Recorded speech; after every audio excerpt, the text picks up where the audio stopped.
ယေရှုခရစ်ဖျားနာမ၌ညီကောင်မောင်တို့များမင်္ဂလာပါပထမပိုင်းမှာဝေငှခဲ့တဲ့မဿဲ9:27မှာသခင်ဟုငါ့ကိုရှောက်တော်သူတိုင်းကောင်းကင်နိုင်ငံတော်သို့ဝင်ရလိမ့်မည်မဟုတ်နံပါတ်1ချက်ခရစ်ယာန်ဖြစ်နေုံနဲ့ယေရှုခရစ်ကိုယုံကြည်ပါတယ်လို့ပြောရုံနဲ့ကောင်းနိုင်ငံဝင်ရမှာမဟုတ်ဘူးနံပါတ်2ကောင်းကင်ဘုံ၌ရှိတော်မူသောငါခမည်းတော်၏အလိုကိုဆောင်တော်သူသာလျှင်ဝင်ရလိမ့်မည်ဒီຢာလေးကိုဆက်ပြီးတော့ကျွန်တော်တို့တိဆောက်ရအောင်လေ့လာရအောင်ကောင်းကင်ဘုံ၌ရှိတော်မူသောငါခမည်းတော်ဤအလိုတော်ကိုဆောင်တော်သူဆိုတော့ဘာတူလဲငါခမည်းတော်လို့ယေရှုကပြောတာဘာတူလဲဖျားသခင်ခမည်းတော်ဖျားအဲ့တော့ဒါဆိုရင်ဖျားသခင်ရဲ့အလိုတော်ကိုဆောင်တဲ့သူကတော့ကောင်းကင်နိုင်ငံကိုဝင်ရမယ်ယေရှုခရစ်ရဲ့ခမည်းတော်ဒီဟူသောဖျားသခင်အလိုတော်ကိုဆောင်တော်သူသည်ကောင်းကင်နိုင်ငံကိုဝင်ရမယ်လို့ယေရှုကပြောတာဖြစ်တယ်ရိုးရိုးလေးပါပဲဒါဆိုရင်ဖျားသခင်ရဲ့အလိုတော်ကိုဆောင်ဖို့အတွက်ဖျားသခင်ဤအလိုတော်သည်ဘာလဲနံပါတ်1အရင်သိဖို့လိုတယ်အလိုတော်ဘာလဲဆိုတာအရင်သိပြီးမှအဲ့ဒီအလိုတော်ကိုဆောင်ဖို့အတွက်ဖြစ်နိုင်ပါပေါ့အလိုတော်ဘာလဲဆိုတာမသိဘဲနဲ့အလိုတော်ဆောင်ဖို့ကဘလို့မှမဖြစ်နိုင်ဘူးလေကျွန်တော်အများနဲ့ဥပမာပေးတဲ့စကားရှိတယ်အမေကနေပြီးတော့မှနော်သမီးကိုဈေးသွားခိုင်းတယ်သမီးရေဈေးသွားလိုက်ပါနော်သမီးကဟုတ်ကဲ့အမေဆိုဟုတ်ဆိုထွက်သွားလိုက်တယ်ဈေးရောက်ကောဘာဝယ်ရမလဲဟာအမေဘာလို့ကျင်တာလဲမသိဘူးအမေဘာဝယ်ခိုင်းတာလဲမသိဘူးအမေဘာလို့ရှိတာလဲမသိဘူးဈေးသွားလိုက်ပါဆိုတဲ့စကားကြားလို့သူဈေးကိုပြေးသွားတာဈေးကိုရောက်လာပြီဘာယူသွားရမလဲဘာဝယ်သွားရမလဲဘာဝယ်ပြီးအမေစီကိုပို့ရမလဲအမေဘာလို့ရှိလဲသူသိမှမသိတာမသိရင်ယူသွားလို့မရဘူးစောက်သွားလို့မရဘူးဝယ်သွားလို့မရဘူးလေအဲကြောင့်နံပါတ်1အမေဘာလို့ရှိလဲဆိုတာအရင်သိရမယ်ဈေးသွားလိုက်ပါသမီးဒီနေ့ခရစ်ယာန်အများစုကအဲ့ဒါပဲဈေးသွားလိုက်ပါသမီးရေလို့စကားကိုကြားပြီးတော့ဈေးသွားလိုက်တဲ့လူတွေနဲ့တူတယ်ယေရှုခရစ်ကိုယုံကြည်ပါတယ်ဆိုပြီးတော့ဖျားเจ้าရောက်လာတယ်တချို့ကအချိန်တန်ရွယ်ရောက်တဲ့ခါမှာနှစ်ချင်းခံတယ်ဖျားเจ้าမှာအများအားပါဝင်နေတယ်အသင်းတော်ပါဝင်နေတယ်ဆူတောင်းနေတယ်ချမ်းသာဖတ်နေတယ်အသင်းတော် activity တွေမှာပါဝင်နေဆေဘုတ်ပေးတယ်အလူငွေပေးတယ်အငယ်ဆုံးသောသူတွေမဆာတဲ့ထဲမှာပါဝင်နေတချို့အဲ့ကြားထဲမှာဝါသနာပါသောကြောင့်စက္ကတ်သောကြောင့်နော်ဘုရားသခင်အမှုတော်ထဲမှာပါဝင်လာတယ်ဒါပေမဲ့ပြဿနာကဘုရားသခင်ဘာလို့ရှိလဲဆိုတော့နံပါတ်1အရင်မသိဘူးဖြစ်နေတယ်နော်မသိဘူးဖြစ်နေတယ်ဈေးသွားလိုက်ပါဆိုတော့ကြာပြီဈေးသွားတဲ့ပုံစံအဲ့တော့ဈေးသွားလိုက်ပါဆိုတဲ့အခါမှာအမေဘာလို့ကျင်တာလဲဘာလို့ရှိတာလဲအရင်သိပြီးမှဒီဟာကိုကျွန်တော်တို့ကယူဆောင်လာလို့ဒီသမီးကယူဆောင်လာလို့ဝယ်လာလို့ရမှာပေါ့အဲ့တော့ဘုရားသခင်အလိုတော်ကိုကျွန်တော်ကြည့်တဲ့အခါမှာရိုးလေးပါတိမောသေဩဝါဒစာပရမအဆောင်ခန်းကြီး2ခန်းငယ်4မှာကျမ်းစာကဒီလိုပြောတယ်တစ်တီနှစ်4လူအပေါင်းတို့သည်ကဲတင်ချင်းတို့ရောက်၍တမန်တရားကိုသိစေခြင်းကဘုရားသခင်အလိုတော်ရှိဒါပဲဘုရားသခင်အလိုတော်များများဆဆမရှိဘူးဘုရားသခင်အလိုတော်ဟိုဟာတွေဒီဟာတွေအမှုဆောင်ဖို့တွေနှိမ်ချဖို့တွေမြစ်တာထားဖို့တွေဒီဟာတွေလည်းမလိုတာမဟုတ်လိုတယ်နော်လို့တယ်မကောင်းတော့မဟုတ်ကောင်းတယ်ဒီຢာတွေလည်းခရစ်ယာန်အသက်တာမှာခရစ်ယာန်တွေမှာရှိရမယ့်ຢာတွေဒါပေမဲ့တိကျတဲ့သေချာတဲ့ဘုရားသခင်အလိုတော်ကလူအပေါင်းအဲ့ဒီလူအပေါင်းဆိုတာဘယ်သူတွေလဲကျွန်တော်တို့အဲ့ဒီလူပေါင်းတွေမှာသင်ပါတယ်ကျွန်တော်ပါတယ်လူပေါင်းဆိုတာသူများအတွက်ကြည့်ရမှာမဟုတ်ဘူးနော်လူပေါင်းတို့ဒီကရင်ချင်းတို့ရောက်ရင်တမန်တော်သိစေခြင်းဘုရားသခင်အလိုတော်ရှိဆိုတဲ့အလိုတော်သိပြီးတဲ့ခါကျဘုရားသခင်အလိုတော်ရှိတာလူပေါင်းကရင်ချင်းရောက်ဖို့တဲ့ဟေးဆိုလူတွေကိုကရင်ချင်းလိုက်ပြောကိုယ်ရဲကရင်ချင်းမရမဟုတ်သေးဘူးလားအဲ့လိုမဟုတ်သေးနံပါတ်1ကကိုတိုင်းလူအပေါင်းတွေမှာငါပါတယ်ကျွန်တော်ပါတယ်ကျမပါတယ်ကိုယ်တိုင်ပါတယ်အဲ့ဒီကိုယ်တိုင်ပါတော့သူကနံပါတ်1ကိုယ်တိုင်ကကဲတင်ချင်းရောက်ပါမယ်နံပါတ်2တမန်တရားသိရမယ်ဒါကဘုရားသခင်အလိုတော်အဲ့ဒီဘုရားသခင်အလိုတော်နှစ်ချက်အသက်တာထဲမှာပြည့်စုံခြင်းဘုရားသခင်အလိုတော်ကိုစောင့်တော့သူသားတဲ့နိုင်ငံတော်သို့ဝင်ရလိမ့်မည်ဘုရားသခင်အလိုတော်ပြည့်စုံတာအထဲမှာနော်သမီးရေဈေးသွားလိုက်ပါသမီးဘာဝယ်ခဲ့ရမလဲစက်သားက90သားစီကတပလင်းစားက30သားဘာဘလောက်မှာလိုက်တယ်အမေလိုချင်တဲ့အရာသိရဲ့ဈေးသွားတယ်ဝယ်လာတယ်စောင်းယူလာတယ်ဈေးကနေအမေလိုချင်တဲ့အမေအလိုရှိတဲ့အရာကိုစောင်းယူလာတယ်အမေကိုပေးလိုက်တယ်အမေအလိုဆန္ဒပြည့်စုံတယ်အဲ့ဒါဆိုရင်ဒီမှုပြီးသွားပြီโอเคသွားပြီဒီလိုပဲလူအပေါင်းတို့ဒီကျွန်တော်ကျမဒီကဲတင်ချင်းတို့ရောက်၍တမန်တရားကိုသိစေခြင်းကဘုရားသခင်အလိုတော်ရှိဘုရားသခင်အလိုတော်ရှိတဲ့ကဲတင်ချင်းရောက်ခြင်းနဲ့တမန်တရားသိခြင်း နှစ်ခုအသက်တာမှာပြည့်စုံသွားရင်ဘုရားသခင်အလိုရှိတဲ့စောင့်ယူသွားတော်သူဖြစ်တယ်ဘုရားသခင်အလိုရှိတဲ့တည်ဆောင်သွားတော်သူဖြစ်တယ်ဘုရားသခင်အလိုရှိသောအရာကိုစောင့်ထားတော်သူဖြစ်တယ်အဲ့ဆိုဘုရားအလိုဆန္ဒပြည့်စုံတယ်ကောင်းနိုင်ငံကိုဝင်ရမယ်အဲ့တော့သွားလေဗာလေဖာရိရှဲတယောက်ကယေရှုခရစ်ကိုမေးဘူးတယ်ကိုရောတဲ့နိုင်ငံတော်ဝင်ဖို့အတွက်တဲ့ဘာလို့ရမလဲခမည်းတော်ရဲ့အလိုကိုစောင့်နေတဲ့ခမည်းတော်ရဲ့အလိုတော်ဘာလဲတဲ့ခမည်းတော်အလိုဆိုစိတ်လွတ်တော်မူသောသားတော်ကိုယုံကြည်ရမယ်တဲ့အဲ့လိုပြောတယ်ယေရှုကဒါရှင်းဝန်ခရစ်ယာန်ကျမ်းထဲမှာအဲ့ခါကျတော့ဒါကဆက်နေဟိုဘက်ကနေပြောဒီဘက်ကနေပြောဆက်နေတဲ့အရာပဲဖျားသခင်အလိုတော်ဘာလဲတိနှစ်လေးကယ်တင်ခြင်းတို့ရောက်ရွံတမန်တော်ကိုသိရယေရှုခရစ်တော်ပြောတဲ့ရှင်းဝန်ခရစ်ယာန်ကျမ်းထဲမှာခမည်းတော်ရဲ့အလိုတော်ဆောင်မယ်ခမည်းဖျားသခင်အလိုတော်ဘာလဲစိတ်လွတ်တော်မူသောသူကိုယုံကြည်ခြင်းပဲဒီစိတ်လွတ်တော်မူသောသူကဘာလို့လဲယေရှုခရစ်တော်ဒါဆိုဘုရားသခင်အလိုတော်ဖာရိရှဲမေးတဲ့စကားဘုရားသခင်အလိုတော်ကဘာလဲဆိုရင်ယေရှုကသူပြောတာငါ့ကိုယုံလို့ပြောတာစေလွတ်တော်မူသောသူဖြစ်တဲ့သူကိုယ်တိုင်ယေရှုခရစ်တော်ကိုယုံကြည်ခြင်းအဲ့ဒါဘုရားသခင်အလိုတော်ပဲဒါဆိုရင်ကယ်တင်ခြင်းရောက်ဖို့ဆိုတာကလေနံပါတ်1အခြေခံအကျဆုံးအချက်ကယေရှုခရစ်တော်ကိုယုံကြည်ခြင်းပဲဆရာပြောမှာပဲကျွန်တော်တို့ရှင်းနေတဲ့အရာတွေကရှုပ်ကုန်ပြီဗျာကျွန်တော်တို့လည်းအခုယေရှုခရစ်ကိုယုံကြည်တာပဲဆရာရှေ့မှာပြောခဲ့တယ်သခင်လို့ရှောက်တာယေရှုခရစ်ကိုယုံတဲ့လူတွေမှရှောက်တယ်လို့ပြောတယ်လေသူတို့ယုံတာပဲယုံတယ်လေယုံရင်မရောက်ဘူးလားမေးစရာရှိတယ်မှန်တယ်ဒီကနေ့အဲ့ဒါပဲမိယိုဖလာယုံကြည်ခြင်းအဖေမေကခရစ်ယာန်ဖြစ်လို့သားသမီးခရစ်ယာန်ဖြစ်တယ်အဖေမေကယုံကြည်သူဖြစ်လို့သားသမီးယုံကြည်သူဖြစ်တယ်ဆိုတာမျိုးတွေပေါ့တချို့ကပိုတော်ဆိုးသေးတယ်အဖေမေကသင်ယုံဆရာဖြစ်လို့သားသမီးလည်းသင်ယုံဆရာဆက်လုပ်တယ်ဆက်ဖြစ်တယ်ဆိုတာနော်အဲ့ဒါမျိုးတွေရှိတယ်ဆိုတော့အဲ့ဒါစစ်မှန်တဲ့ယုံကြည်ခြင်းမဟုတ်ဘူးယုံကြည်ခြင်းနဲ့မျိုးရှိတယ်စစ်မှန်တဲ့ယုံကြည်ခြင်းနဲ့ကိုယ်အတွင်းနဲ့အလိုလိုသူအလိုလိုဖြစ်နေတဲ့ယုံကြည်ခြင်းလူဘက်ကထွက်တဲ့ယုံကြည်ခြင်းယုံကြည်ပါတယ်လို့ပြောတဲ့ယုံကြည်ခြင်းလူဘက်ကနေထွက်တာဘုရားသခင်ကိုယုံကြည်တယ်ဘုရားသခင်ကိုဒီနေ့ကျွန်တော်တို့လက်ခံတဲ့ယေရှုခရစ်ကိုယုံကြည်တယ်ဆိုတော့လူဘက်ကနေထွက်တဲ့ယုံကြည်ခြင်းအဲ့ဒီယုံကြည်ခြင်းမဟုတ်ဘူးအဲ့ဒါနှစ်ဆိုးလဲယုံတယ်နော်ကျွန်တော်ဖတ်ပြမယ်ကျမ်းစာဒီဥစ္စာနည်းနည်းအောင်စရာကောင်းတယ်အဲ့ဒီယုံကြည်ခြင်းကနှစ်ဆိုးလဲယုံတယ်ရှင်ယာကုပ်ဩဝါဒစာနော်ယာကုပ်မှာ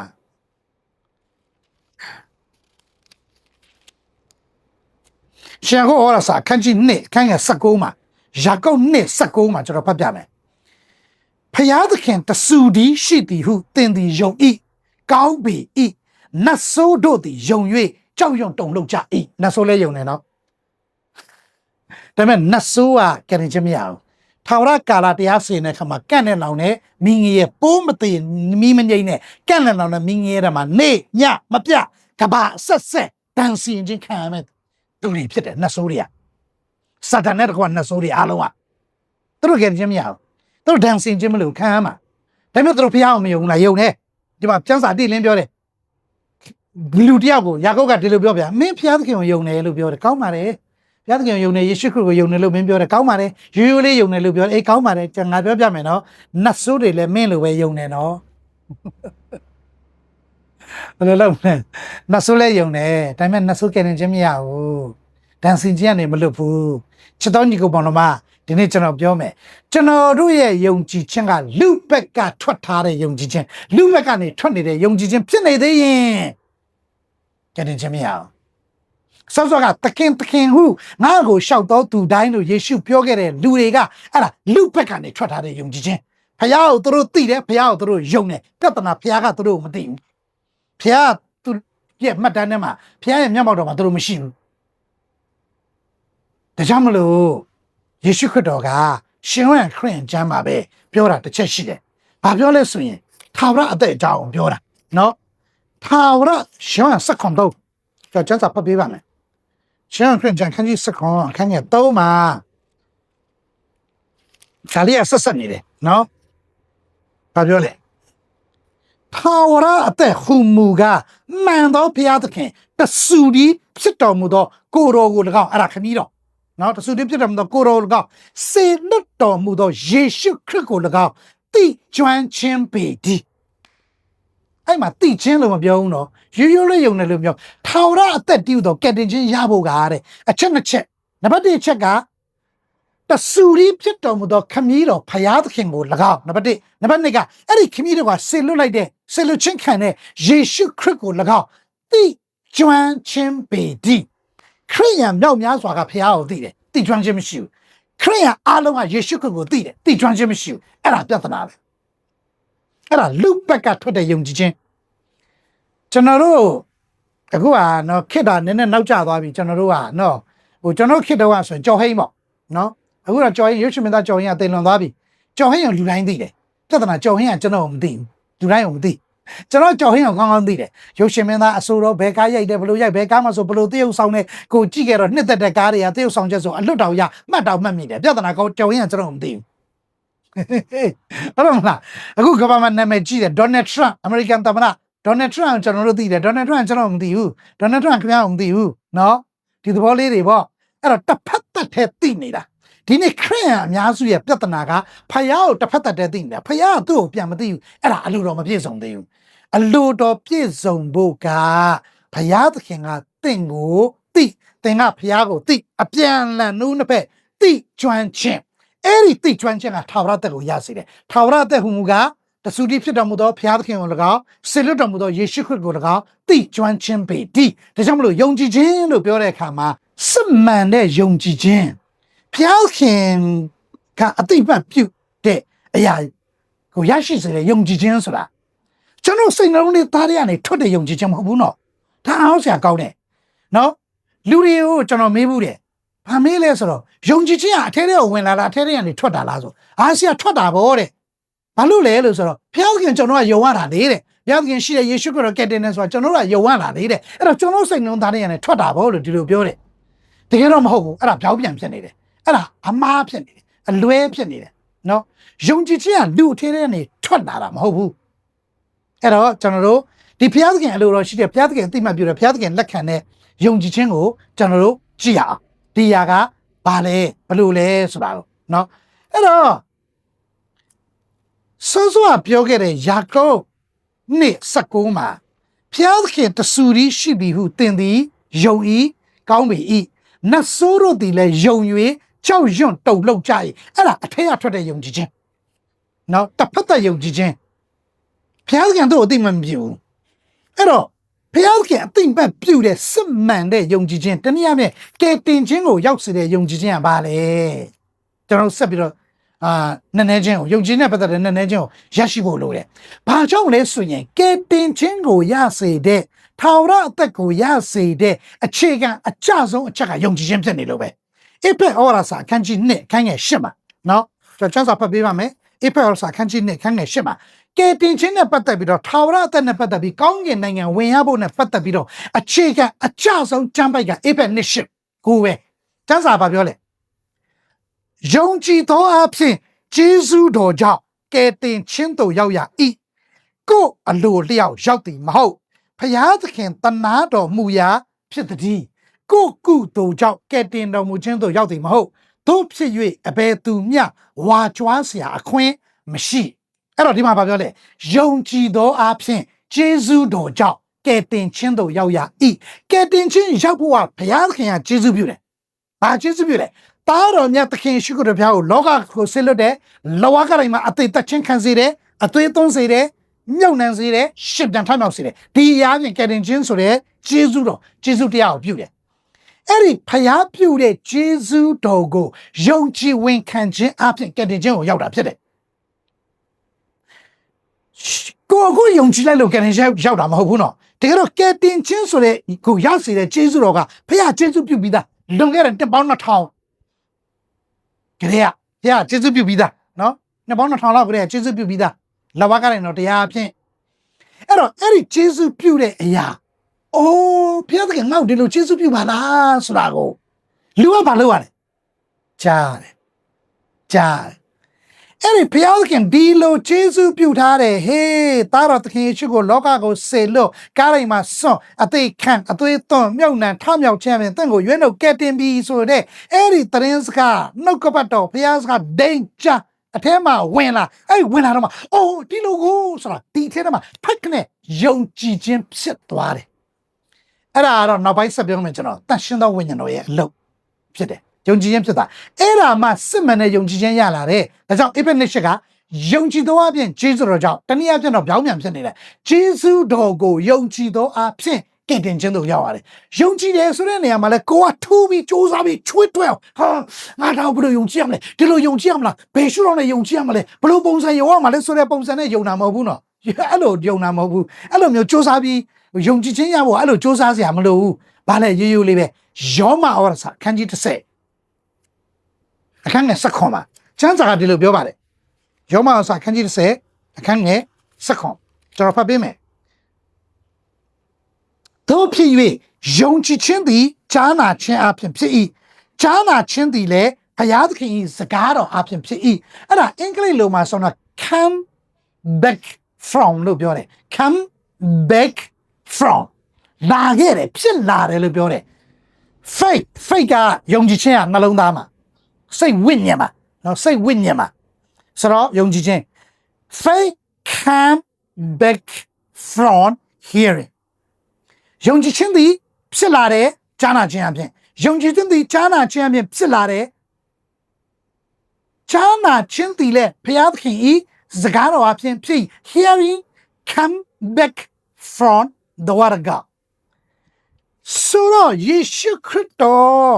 အသေးခံအသွေးသွန်မြုပ်နှံထမြောက်ခြင်းအပြင်တင့်ကိုရွေးနှုတ်ကယ်တင်ပြီးခဲ့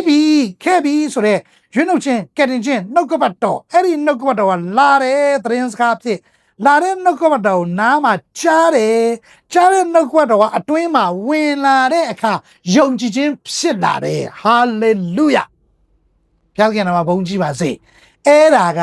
စစ်မှန်သောယုံကြည်ခြင်းဒါကြောင့်ယုံကြည်ခြင်းကလူထဲကနေထွက်တာမဟုတ်ဘူးယုံကြည်ခြင်းဆိုတာလူထဲကိုဝင်လာတာဘာဖြစ်ဝင်လာလဲနှုတ်ကပတ်တော်ကြားခြင်းဖြင့်ဝင်လာတယ်အဲ့တော့ဝင်လာတဲ့အခါမှာဒီယုံကြည်ခြင်းကအတွင်းထဲမှာအသက်ဖြစ်တဲ့အခါမှာထာဝရသက်ကိုရတော့တာပဲဘုရားသခင်နာမဘုန်းကြီးပါစေဒါကြောင့်မလို့တခင်လို့ငါ့ကိုရှောက်တော်သူတိုင်းကောင်းတဲ့နိုင်ငံတော်သို့ဝင်ရလိမ့်မည်မဟုတ်ကောင်းဘုံနဲ့ရှိတော်မူသောငါခမည်းတော်ရဲ့အလိုတော်ကိုသာလျှင်စောင့်တော်အလိုတော်ကိုစောင့်တော်သူသာလျှင်ဝင်ရလိမ့်မည်ခမည်းတော်ရဲ့အလိုတော်ကိုစောင့်ဖို့တဲ့ခမည်းတော်ရဲ့အလိုတော်ကပါလေလူအပေါင်းတို့သည်ကဲ့တင်ခြင်းတို့ရောက်၍တမန်တရားကိုသိစေခြင်းကဘုရားသခင်အလိုတော်ရှိ။ Okay ကဲ့တင်ခြင်းရောက်ဖို့ဆိုရင်ဘာလို့လဲယုံကြည်ခြင်းလို့လဲဘာကိုယုံရမှာလဲဆစ်လွတ်တဲ့ခမည်းတော်နဲ့ဆစ်လွတ်ချစ်ခံတဲ့သားတော်ကိုယုံရမှာအဲ့ဒီယုံကြည်ခြင်းရဖို့ကဘာလဲနှုတ်ကပတ်တော်ဘုရားသခင်ရဲ့နှုတ်ကပတ်တော်ကိုကြားနာခြင်းဘာနှုတ်ကပတ်တော်လဲကဲတင်ခြင်းအကြောင်းနဲ့ဆက်ဆိုင်တဲ့ကဲတင်ခြင်းအကြောင်းဖြစ်သောနှုတ်ကပတ်တော်ကိုကြားနာယုံကြည်ခြင်းဖြစ်ရမှာဖြစ်ပါတယ်ဒါကြောင့်မလို့ဒီဟာနဲ့ပတ်သက်ပြီးတော့မှကျွန်တော်တို့ဆက်ပြီးတော့မှကဲတင်ခြင်းနဲ့ပတ်သက်တဲ့နှုတ်ကပတ်တော်ကြားနာခြင်းစစ်မှန်တဲ့ယုံကြည်ခြင်းရရှိဖို့အတွက်ကဘယ်လိုလဲဆိုတာကိုနောက်ပိုင်းမှာဆက်ပြီးကျွန်တော်ဆင်ခြင်ကြားနာကြရအောင်နှုတ်ကပတ်တော်ဖြင့်ညီကောင်တော်ရောက်တိုင်းပေါ်မှာဘုရားသခင်ကောင်းကြီးပေးပါစေအာမင်